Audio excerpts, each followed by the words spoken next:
This is Internet Business Mastery, episode 84. In a world where bosses control your life and thoughts of escape fill your mind, where inspiration seems dead and cynicism rules the masses, you have a desire to break free. You feel the need to take control. Now, there exists a place where the secrets of freedom and wealth are given to those who believe. InternetBusinessMastery.com. Free your mind.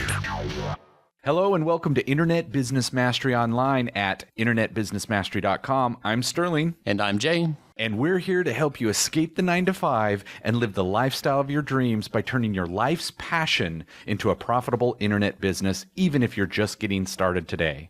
On this episode of Internet Business Mastery, we present the Julia Child Guide to Succeeding at Internet Business. And in the quick tip, we have a cost-effective and easy mic for creating audio content. And we'd like to remind you that if you'd like to get a jump start on creating your own profitable internet business using our proven system, claim your risk-free trial membership to the Internet Business Mastery Academy by going to freeaudiogift.com. So Jay, what's been going on lately? It's actually been a while since we've recorded. Yeah, we had the holiday break, and nice to take a little time off, but back at it in the new year. Incidentally, my little vacation or holiday break in New York City has brought up a lifestyle design dilemma for me. Oh. And I'm not sure what to do about it. You know, I've mentioned many times that we've got our eyeball on going back to New York City. Currently, we live in Portland, Oregon, where we've been for about a year. We really like it here. It's a great city, great quality of life.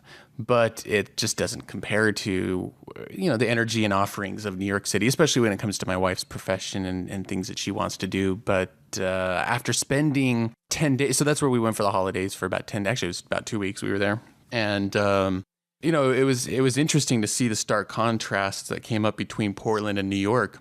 You know, New York City, of course, we went back. It'd been about a year and a half, saw lots of friends, all the familiar things that we love about the city. You know, the energy and the cool stuff going on, and saw a couple Broadway shows, et cetera, et cetera. But, you know, we were reminded of also what it's like to live in New York City. And of course, we've been in this brand new, really nice place in Portland. This apartment that we live in right now with, you know, great views, lots of light, and like the place to live in Portland where lots of stuff's going on.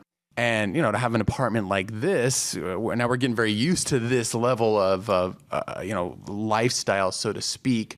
And now that we've gotten used to that, when we go back to New York and we realize, man, to have this in New York City, I mean, it's like thousands and thousands of dollars a month for an apartment like that.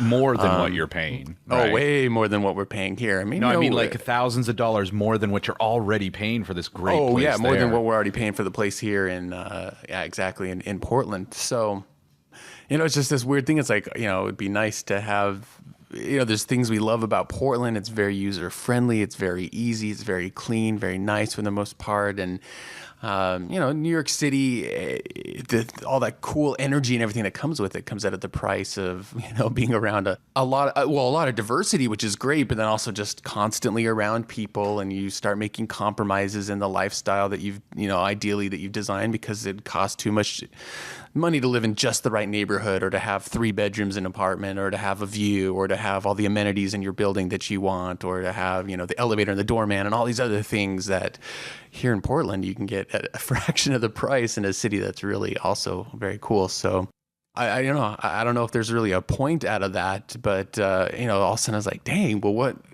do I do? It's like, you know, I've got these 2 key things we want in our lifestyle, and unfortunately, geographically, they're in 2 different places. But that's what I've been thinking about lately. Yeah, it's definitely interesting to think about those upgrades, but yet, you know, having to pay for them, I guess is the. But the one thing too, though, that can come from that is then you start looking at your business and you go, okay, what would the upgrade cost me, and then what can I actually design in my business to pay for it? Yeah.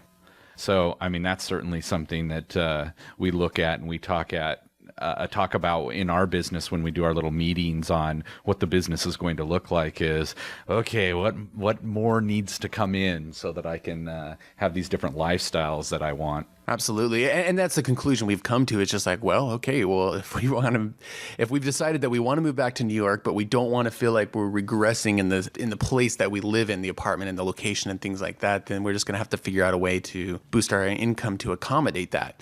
But yeah, the nice thing is to know when you've got an internet business that that's a possibility, right? I mean, certainly if I was dependent on an employer in whatever small percentage he may or may not give me every year, then that wouldn't even be an option. So I guess all that is to say, it does make you very grateful to be in a position to have that kind of flexibility, and obviously why we love this internet business and lifestyle design stuff that we teach.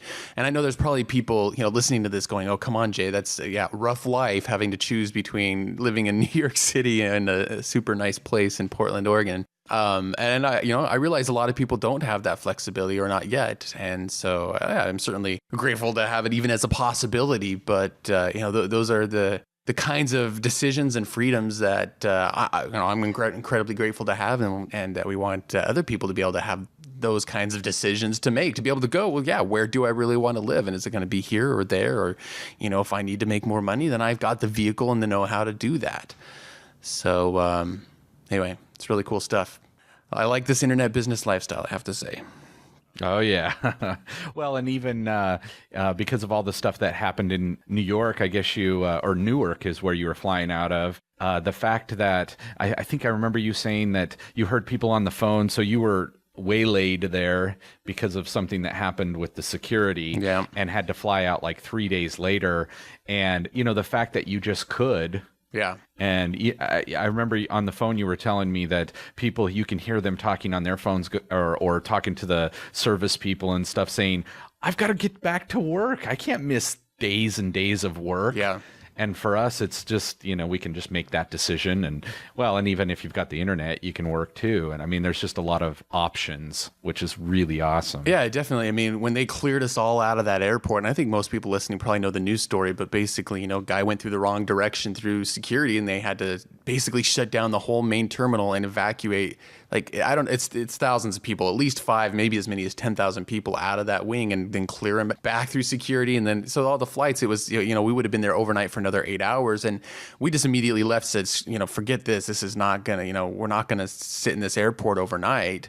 And so we went and got a hotel and just waited it out. It meant staying another 3 days, and sure, we would have liked to have gotten home and stuff, but it was nice to have exactly that flexibility. In my mind, at first, I even said to my wife, I'm like, man, why are all these people just staying here and standing, and what they've got to know is going to be at least a 6-hour line, at least. And she's like, well, they've got to get back to their jobs. And I was like, oh man, I'm so glad that's not the case for us, because my wife was getting sick at the time, because we'd been just it was really cold in New York, and we've been out doing lots of stuff, and to stay overnight 8 hours in an airport, I mean, with 10,000 people, no way. Yeah. I mean, so yeah. Definitely, it was no fun to have to stay, and have schedules messed up. But, thankfully we didn't have to put up with 8 hours of standing in line. So that's good. And incidentally, on the flight back, we saw a movie that then I recommended that you check out as well, Julie and Julia, about Julia Child, and really liked a lot of things a lot of themes in the movie. So that's what we're going to talk about in today's episode. So I guess let's get right to that. And now, the features segment. All right, so let's talk about